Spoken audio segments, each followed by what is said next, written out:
Hi guys, this is Dan from Magic Pachinko with another short video on a vintage pachinko machine. It's if you follow these things chronologically, it's now December of 2025.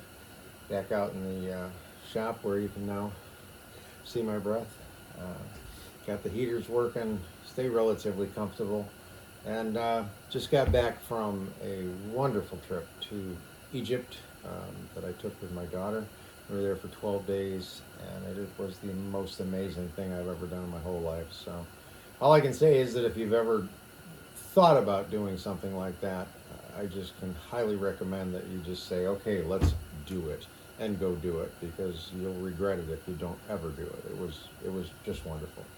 So this is a 1980 Model C from Nishijin. I did a full restoration on it. I like the Model Cs because they tend to get, they made them very colorful, I think, over time. Really put a lot of color into the attraction pieces. And this was the original playfield, so it wasn't in really too bad a shape. Dirty and some water staining, but we opted to put the new playfield in anyway. The new playfields are vinyl rather than paper, so that's always a good thing. So everything got done. Now, I wish I had I do have, well, I don't think I can do it. Never mind. This particular machine, some previous owner, evidently didn't like the white. So they took a very thin veneer of dark wood, and they pulled the chrome frame off. And I don't remember if they took this stuff off or not, but they glued this veneer, this dark wood veneer, all around the machine. The little poke hole for the ball dump, that little piece was taken out and lost. I happen to have one. And then down here, I don't know if you can see it or not, if I can come down in, but right down here, down on the low side, there's a piece of metal, and it's called a strike plate, and then there's a piece of metal on this, and so when you close the machine, the two pieces of metal hit rather than wood on wood. And unfortunately, whoever took this all apart put this strike plate on the wrong way.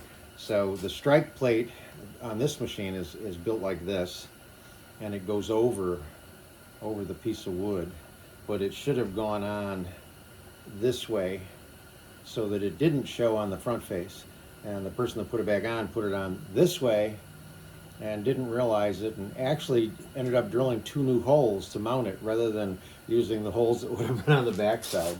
So I didn't have any choice. I had to put it back on the way it was. You don't even really see it because it's below the tray, but that's something that wasn't in the right spot on the original machine. Let's turn this around and show you the back side.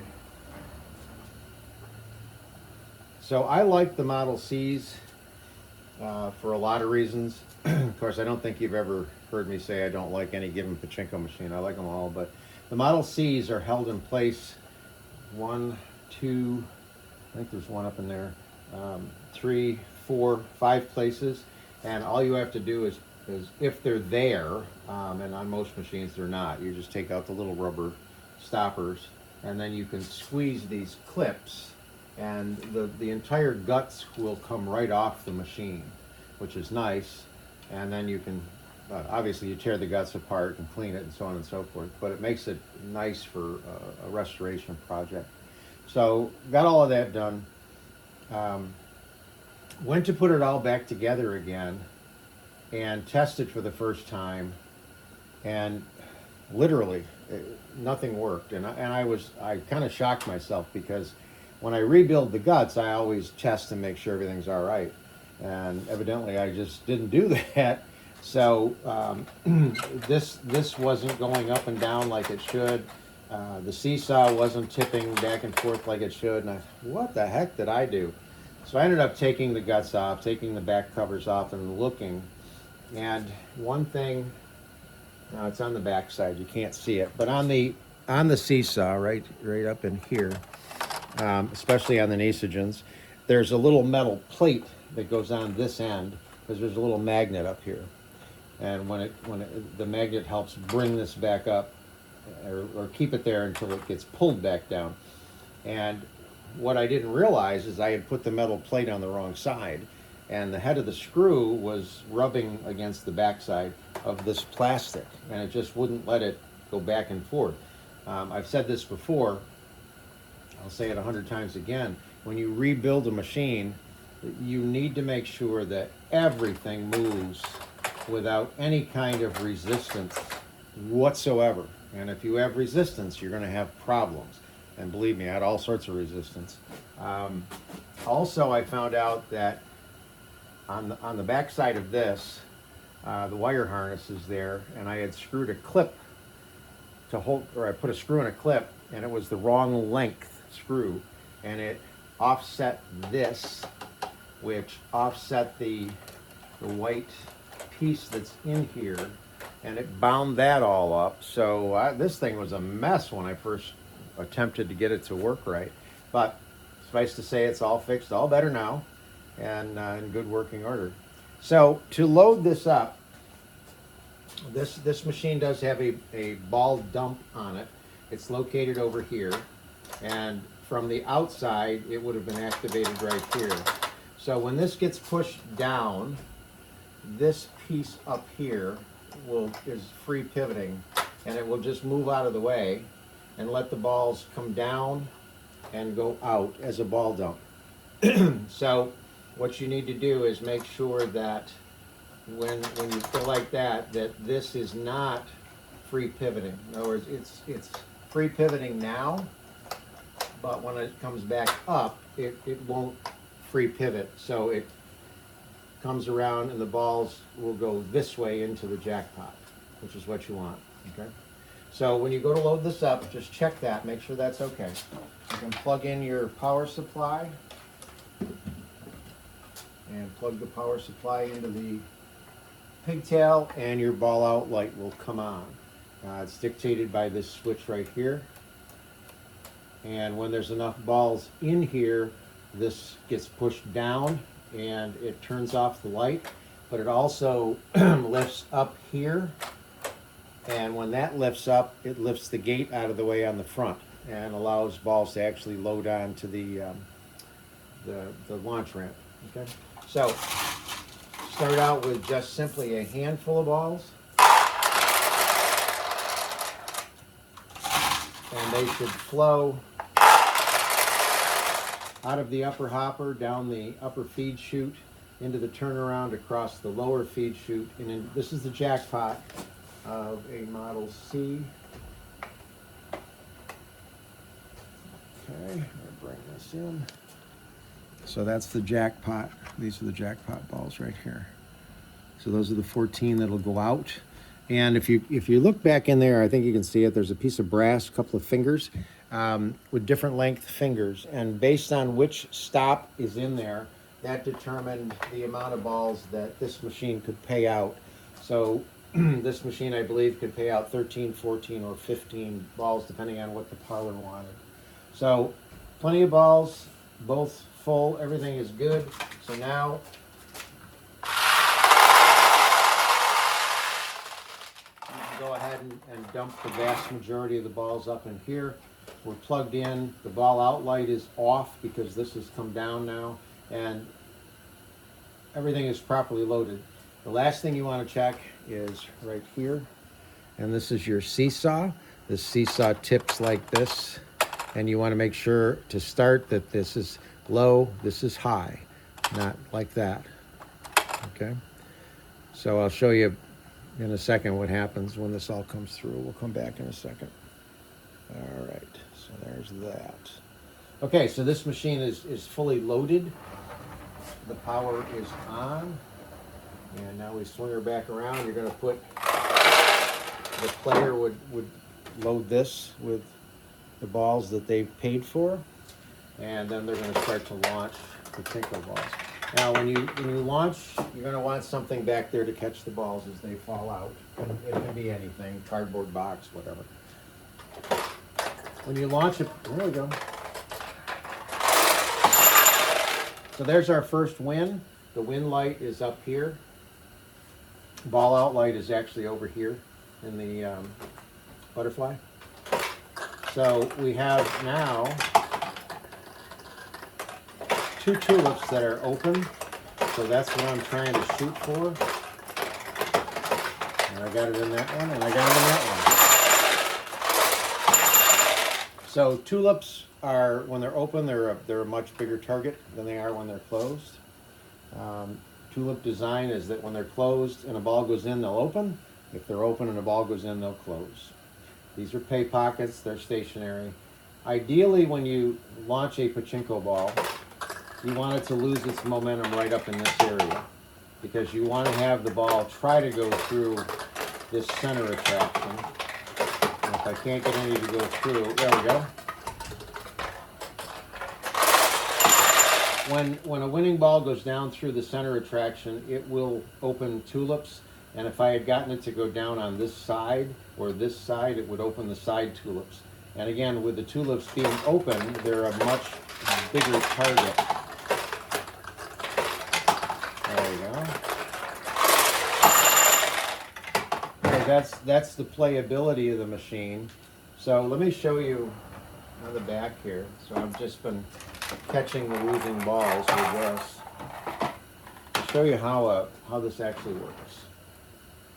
Okay, let's bring this in. All right.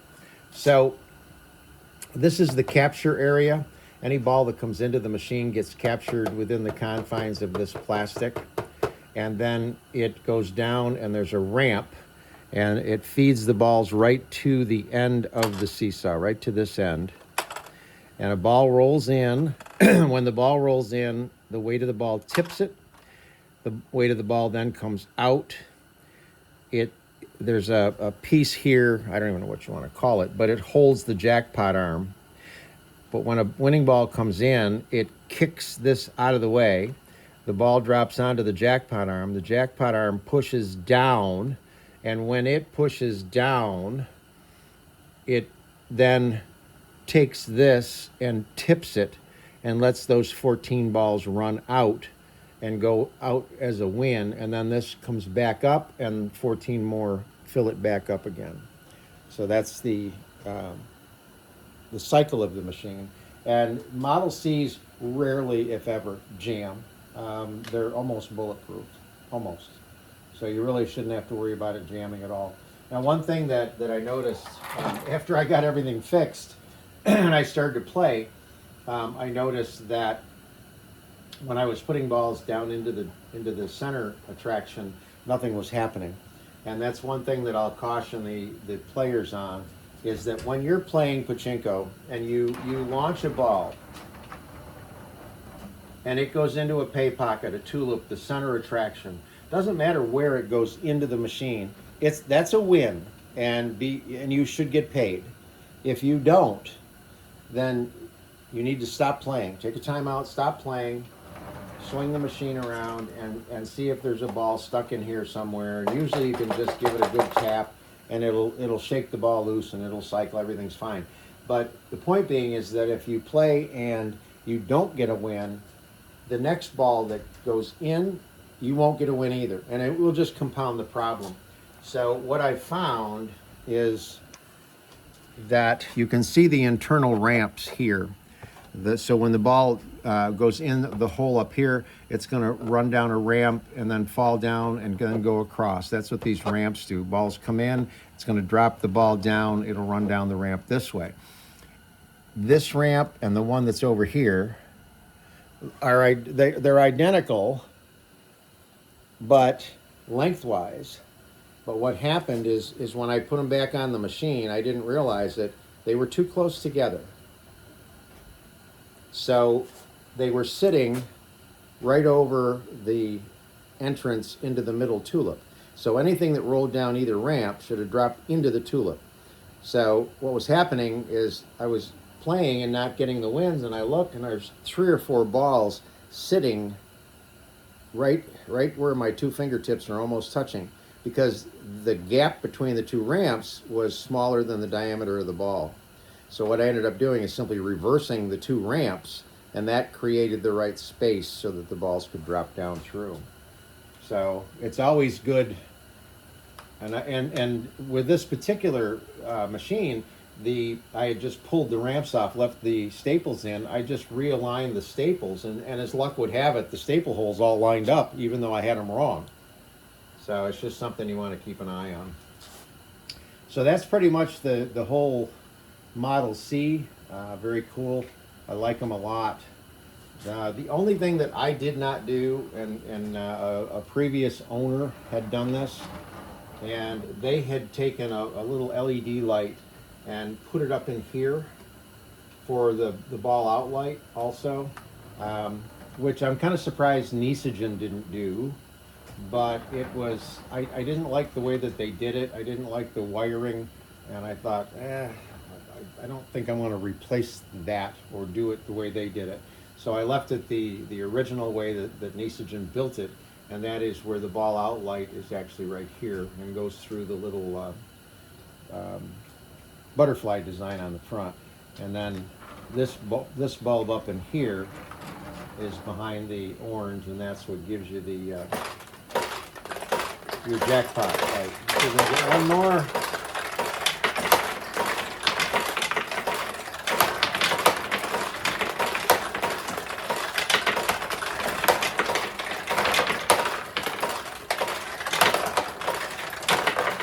There we go. There we go.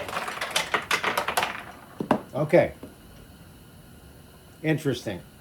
Got 2 wins, nothing paid out. I know what I did.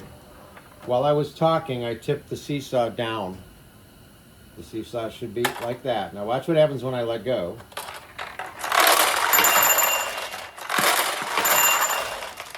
It paid me those 2 wins. And that's usually, if something goes wrong, that's all you got to do is flip the seesaw down, and it'll pay and reset itself. So that's the 1980 Model C Nishijin, fully restored. Hope you like it.